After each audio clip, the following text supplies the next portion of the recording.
Pooya, do you want to talk about how it might have impacted the trans, even artistic community you work with, and any of the trans community you surround yourself with? Well, again, the trans and queer community that I personally connect with, especially in the theater world, it's very different. I mean, while they may not, it's like be at the apex of the industry just because of the representation that queer people of color get in my industry, most of them, it's like have homes.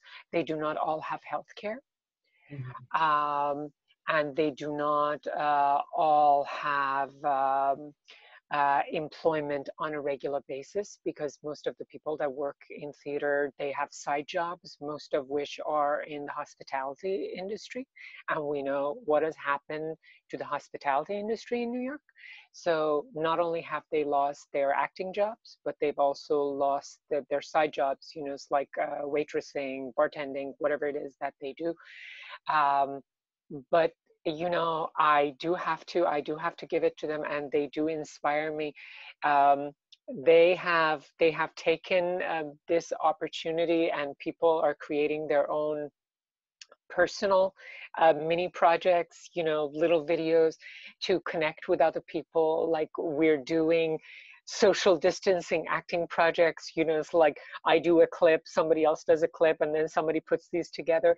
It's it's like it helps us kind of like stay in the moment that we have control over. It allows us to connect with each other, and we get to laugh, even if it's for a moment. But I would also say that there have been many projects. There were a few transcentric theater pieces that were going to go into production this summer at different theaters, and they unfortunately were canceled. But being a slightly older trans person, I look at this and realize that the trans community, and not that we're completely independent of the larger community, but our community in specific has gone up and down, hills and valleys, and we're still here. And when I look at these kids and see that while they may be depressed, while they may feel isolated, they have not given up, that they are creating their individual videos, that we are connecting, whether it happens to be Skyping or messaging or preparing for projects that are going to come into production after we're kind of like over the staying home orders, and it's like going back to some semblance of normalcy. And to see them that way, it does give me life. That they have a resilience that inspires me. And when they inspire me, I feel that I also have an obligation to be there and be present for them. And while acknowledging the situation that we're in at the moment, but also all of us collectively being able to look forward and seeing better days, and maybe even using this opportunity to strengthen our bonds together. Yeah, you touched on a very important point of just having resilience and looking and building trans futures. Like, sometimes I see different funds pop up, and it's usually the trans community just trying to fundraise for our own community. And it's just how we've also managed to make it this far. Exactly. So, Jia, do you want to speak about how it might have impacted? I mean, it obviously has impacted the trans and non-binary clients you have and your own community. Yes. I want to echo what was said earlier about canceled surgeries. That's also a thing that I've noticed.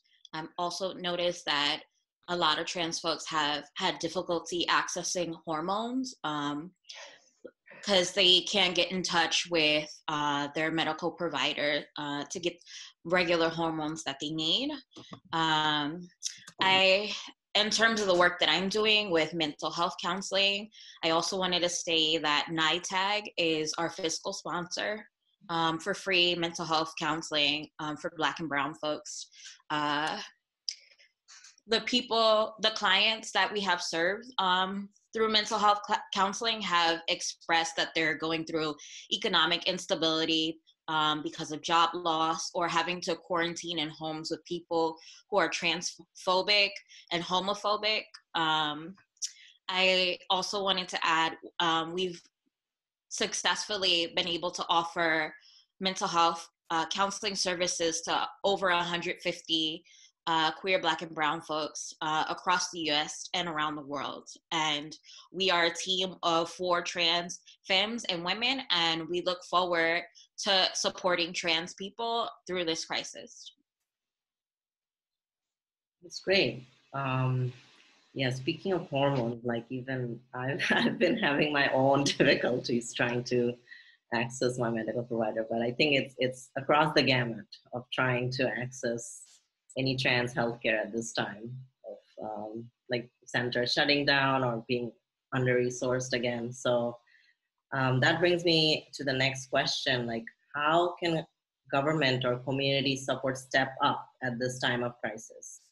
And are you noticing any gaps, which we've discussed about? There are so many gaps, but how can these gaps be addressed in providing adequate support to our trans, non-binary, and intersex communities? Pooya, do you want to take it? I mean, I imagine that the other 2 guests that you have are probably much better qualified. My only qualification is that I've been in New York for 20-something years, and I remember when the the Callan Lord Center was just 2 rooms on the 2nd floor of the Gay and Lesbian Center 20-something years ago, different times. And I do know that that is kind of like a mecca for a lot of queer individuals. And I also understand that there are some queer individuals that definitely don't like going there for whatever their personal reasons are. But it's kind of like a clinic built and operated for our community. And I've been patronizing there, you know, it's like for my entire time in New York. But when you realize that you can't go there, I'm lucky because I don't have anything immediate that I need to go there for. I have a very long history there. So if my hormone comes to an end, I can just call them and say, you know, it's like, you can see that I've been taking this hormone for all of these years. So can you just ask my doctor to kind of like extend this prescription until we can see each other? And because they know me, they're like, sure, you know, the doctor knows you, so we can do this and we can deliver it to you. But I also understand that that is not the case for everybody.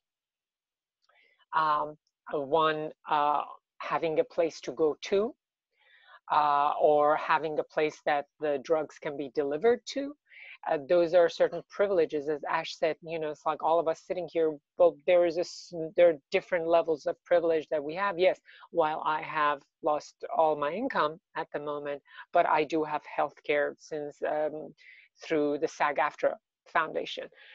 But I know that a lot of people around me, they do not have that. So they have to go through different venues to get that. And because of the situation we're in now, a lot of those centers are either closed or are under minimized capacity. And also a lot of the TGNC people, as your other guest mentioned, they are in places that the people around them are not very affirming, and they're stuck there. And as someone who used to live in a world that I felt stuck in, I know what that feels like. You know, this idea of a better tomorrow feels nothing more than just an abstract thought to those people. And those are the gaps. But I'm sure that your other guests may have better solutions. It's just that all I see is that I do see members of my community trying to, using the internet, using the platforms that are available to them, not only to connect to each other, but also creating platforms that other people can, at the very least, express their trepidations, express their fears, and feel that there is an affirming community out there that listens to them.